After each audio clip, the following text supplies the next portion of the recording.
Good evening বন্ধুরা, Rumpa's healthy food চ্যানেলে সব দিনের মতো আজও সবাইকে স্বাগত। আজ আমি আপনাদের জন্য বানিয়েছি বাদশাহী ভেটকির রেসিপি। আর তার জন্য কিছুটা ভেটকি মাছ নিয়ে চলে এসেছি, আর ওটা ধুয়ে লবণ হলুদ মাখিয়ে নিয়েছি। আর বানানোর জন্য আমাকে মাছটাকে প্রথমেই ম্যারিনেট করে নিতে হবে। তার জন্য দিয়ে দিলাম ধনে জিরে পাউডার 1 টিস্পুন, আর দিয়ে দিলাম রসুন আদা পেস্ট 1 টিস্পুন, আর দিয়ে দেব টক দই। টক দই দিয়ে দেব 2 টিস্পুন। আর প্রায় 1 কিলোর মতো আমি ভেটকি মাছ নিয়ে নিয়েছি। আর ওর মধ্যে দিয়ে দেব কর্নফ্লাওয়ার। এগুলো দিয়ে আমি মাছটা ভালো করে ম্যারিনেট করে নেব। আর আপনারা কর্নফ্লাওয়ারের পরিবর্তে এটা ময়দা দিয়েও ম্যারিনেট করে নিতে পারেন। হাতের সাহায্যেই এটা ভালোভাবে এক এক করে আমি মাছের প্রত্যেকটি গায়ে লাগিয়ে লাগিয়ে ম্যারিনেট করে নেব। দেখুন ওই বাউলটাতে ম্যারিনেট করার জন্য ছোট পড়ছে, তাই এটা ট্রান্সফার করে নিলাম একটি বড় বাউলে। তো এইভাবে হাতের সাহায্যে দেখুন করে নিচ্ছি। জাস্ট একটা লেয়ার তৈরি হবে মাছগুলোতে, পাতলা লেয়ার। দেখুন এইভাবে একটা পাতলা লেয়ার তৈরি হয়েছে। তো এখন মাছগুলো আমি গ্যাসের ওভেনে এক এক করে ভেজে নেব। কড়াই বসিয়ে দিয়েছি, আর ওর মধ্যে দিয়ে দিয়েছি সর্ষের তেল। আর এই এক এক করে ওই তেলের মধ্যে আমি মাছগুলো দিয়ে দিচ্ছি। আর যেহেতু ভেটকি মাছটা খুব নরম হয়, আর এই কর্নফ্লাওয়ার দিয়ে ম্যারিনেট করার ফলে মাছটা ভাঙার টেন্ডেন্সিও কম থাকে। আর এইভাবে দিয়ে এক পাশটা আমার লাল লাল করে ভাজা হয়ে গিয়েছে। তো এখন আমি উল্টে দেব। আর দেখুন এটা খুব মাঝারি আঁচে এটা ভেজে নিতে হবে। হাই ফ্লেমে থাকলে এটা তাড়াতাড়ি কালার চলে আসবে। যেহেতু কর্নফ্লাওয়ার দিয়ে ম্যারিনেট করা আছে, তার জন্য আপনারা এটা হাই ফ্লেমে করবেন না। এটা মিডিয়াম আঁচে এটা ভেজে নিতে হবে। আর যেহেতু এটা কর্নফ্লাওয়ার দিয়ে মাখাই আছে, তো ক্র্যাঞ্চি ভাবও এসে যায় মাছটাতে। তো খেতেও খুব সুস্বাদু হয়। আর এখন এইভাবে দেখুন এক এক করে আমি এক কড়াই আমার ভাজা হয়ে গিয়েছে। কড়াইয়ে আরও এক কড়াই আমি ভেজে নিচ্ছি। এইভাবে সব মাছগুলো আমি ভেজে তুলে নেব। আর এদিকে আমার গ্রেভি বানানোর জন্য অনেকগুলো উপকরণ আমার লাগবে। তো সেই উপকরণগুলোও আমি রেডি করে নিচ্ছি। তার জন্য লাগছে আমার কুচানো পেঁয়াজ, ধনেপাতা কুচি, রসুন আদা পেস্ট, টক দই, ধনে জিরে পাউডার, চারমগজ কাজু, কুচানো নারকেল, আর নিয়েছি লবণ হলুদ। এখন চারমগজ আর কাজু এটা একসাথে আমি পেস্ট করে নেব। ওতেও কাঁচা লঙ্কা দিয়ে দিলাম, দিয়ে পেস্ট করে নিয়েছি। আর পেঁয়াজটাও আমি পেস্ট করে নিয়েছি একটি বাটিতে।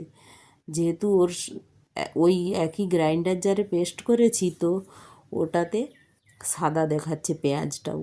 এখন ওই কড়াইয়ের মধ্যেই একটু সর্ষের তেল দিয়ে আর ওর মধ্যে দিয়ে দিলাম যে রসুন আদা পেস্টটা নিয়েছিলাম, ওটা দিয়ে দিলাম।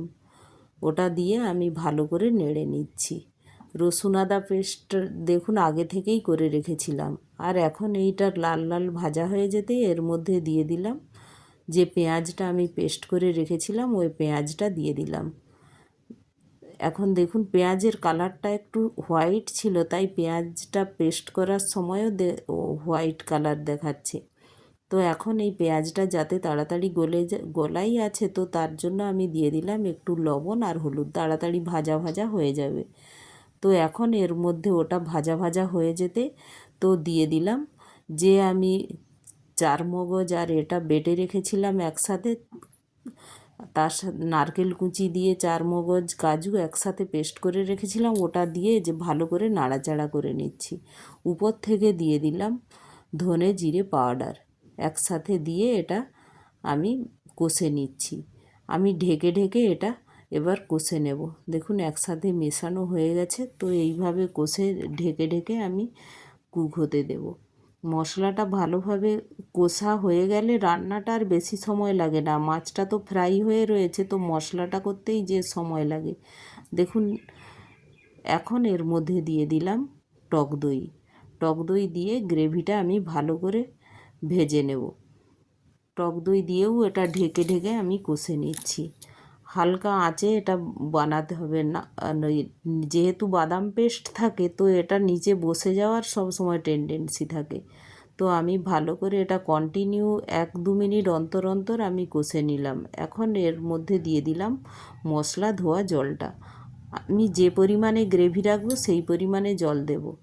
তো দেখুন আরও একটু আমি এর মধ্যে জল দিয়ে দেব, কারণ মাছটা একটু বেশি আছে, তো গ্রেভির পরিমাণ একটু বেশিই রাখছি। আর এখন এটা ঢেকে একটু ফুটতে দিলাম। এখন দেখুন মশলাটা প্রায় ফুটে উঠেছে আর সাইডে সাইডে তেল একটু ভেসে উঠেছে। তো এই সময় এর মধ্যে দিয়ে দেব যে মাছগুলো, ভেটকি মাছগুলো আমি ভেজে রেখেছিলাম, ওই মাছগুলো এই গ্রেভির মধ্যে এক এক করে দিয়ে দেব। আর গ্রেভিটা জানেন যেহেতু নারকেল দেয়া আছে, নারকেলটা তো চারমগজের সাথে আমি পেস্ট করে দিয়েছি, তো ওর নারকেলের গ্রেভিটা খুব গাঢ় হয়, তাই গ্রেভিটা দেখবেন অনেকটা শুকিয়েও যায়। তো এখন এই মাছগুলো দিয়ে আমি একটু 4-5 মিনিটের মতো কুক হতে দিলাম। এখন দেখুন রান্নাটা হয়ে গিয়েছে, একটু তেল ভেসে উঠেছে সাইডে সাইডে। তো রান্নাটা আমার হয়ে গিয়েছে। তো এখন আমি এর মধ্যে দিয়ে দেব ধনেপাতা কুচি, দিয়ে আমি হালকা নাড়াচাড়া করেই গ্যাসটা বন্ধ করে দেব। আমার রান্না কমপ্লিট। দেখুন এইভাবে হয়ে গিয়েছে। তো এখন আমি গ্যাসটা বন্ধ করে দিচ্ছি, ঢেকে একটু ওয়েট করব। দেখুন এখন রান্নাটা, গ্রেভিটা অনেকটা শুকিয়ে গেছে, গ্রেভিটা ঠিক অনেক ঠিক হয়ে গিয়েছে দেখুন। তো দেখতেও যতটা সুন্দর, খেতেও এটা খুব সুন্দর হয়। তো অবশ্যই একটা লাইক, শেয়ার ও সাবস্ক্রাইবও করে দেবেন। Thank you. আর অবশ্যই একবার এইভাবে বানিয়ে খাবেন আপনারা। আর বানালে তবেই বুঝতে পারবেন এর টেস্টটা কতটা সুন্দর হয়।